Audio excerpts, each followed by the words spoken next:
Hi everyone, this is Amir Shahzad, the safety professional. Welcome to a course for a fire safety.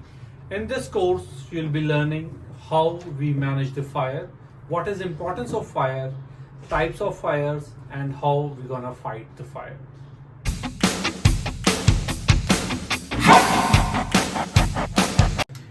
Okay guys, welcome to the fire safety course. So this is the chapter 1. In this chapter 1, we will be discussing why actually we have to study fire safety, or what is the importance of doing this course and why the fire safety is most important in health and safety. So moving towards this, so importance of studying the emergency response or the fire safety. So we do the safety because of the three main reasons, that is moral, legal and financial reasons. So let's study them one by one, why it is required.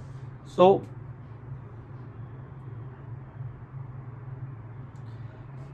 morally, it is the most important thing that the workers are recruited by the organization to make the living, and they are responsible for the household, and the harm to them can cause the disability, which will be having a negative impact on their entire family.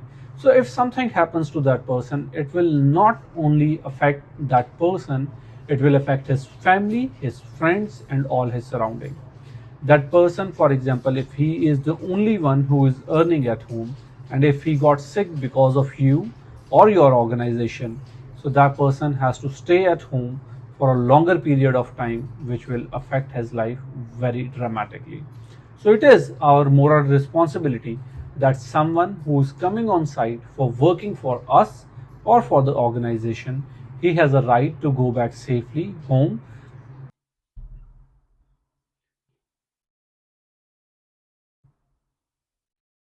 So after talking about the moral reason, we are having the financial reasons as well.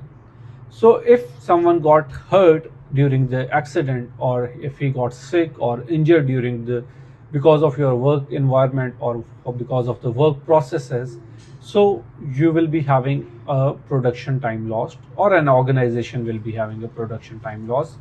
There would be also lost time, which is used to handle the injured person. There would be a time lost by the employer and the supervisor, those who are helping that victim, those who are helping the person who is injured. Then for cleanup and start up again the operation, there will be interruption because of the accident. For example, if whenever there is any accident, people leave their job and come to that place to see that there is an ambulance to come, there is a fire brigade to come. So all these things stops the works, which is also a productivity lost. There is also time for hiring or training the workers to replace the injured worker. So, for example, if someone got injured, you have to get a new person. But that new person, is he have the same level of competency? You need a time for example, when I was working in Qatar, so it takes 7 days to do the induction. So, for example, if a person got injured and you have to wait for 7 more days to go him through all the inductions and the process. There is also a property damage because of the incident or accidents. If any machine which you are working or worker is working on it, it got damaged, that will also stop the production. The time and cost for the repair and replacement of the damaged equipment, material or the property.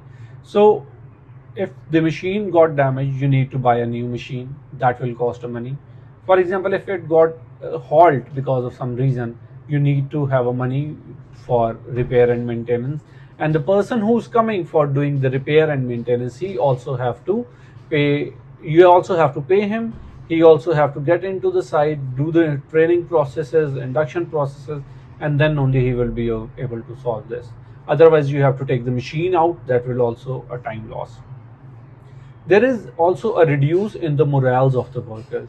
So for example, if my colleague got hurt, obviously I will be having a doubt in my mind that I could be the next one. So in order to avoid these things, we should be doing the health and safety things. It also increase the compensation, or the sorry, it says the compensation money. Yeah, so you have to pay a compensation money either to the government or to the employee. That will be a financial problem. the insurance premium of your will be increases. So that's why to make the, if for example if the organization is having a lot of accidents at the site, obviously when they will go for the insurance, the premium will be more. And the most important thing about the reputation of the organization, none of us want to work in an organization which is having a severe health and safety issues, and for example where the people are getting sick or injured. So that's why people will not like to go into that organization. So these were the financial reasons. Then talking about the legal, so employer is also legally bound to do the health and safety. That is very important. There are different ILO conventions and NFPA conventions. So according to NFPA 101, let's have a look at NFPA 101. What does it says? So if I say NFPA 101. So NFPA 101, also known as Life Safety Code, it compensates the documentation published by the national. It is focusing on minimizing the fire and related hazard in the building by addressing the construction, protection, and occupational features. So according to NFPA, it is also compulsory to follow these things. Secondly, if I see the ILO conventions, so according to ILO C174, it is a responsibility of employer to provide a safety against the fire. So these are the legal things. So if you don't follow the health and safety, you could be having legal things working around you. And yes, also one of the financial thing is this, for example, if there is any accident, so you also have to pay the legal penalties, and you also have to pay a money which you are giving to the lawyers to sort these things out. So guys, this was the chapter 1, in which we had studied why it is important to learn or to do fire safety. We have studied what are the moral, financial, and legal reasons for this. Let's see you in the next chapter. In the next chapter, we will be discussing about the fire, what is fire, and what are the components of fire. So see you in the next chapter. Till then, thank you very much.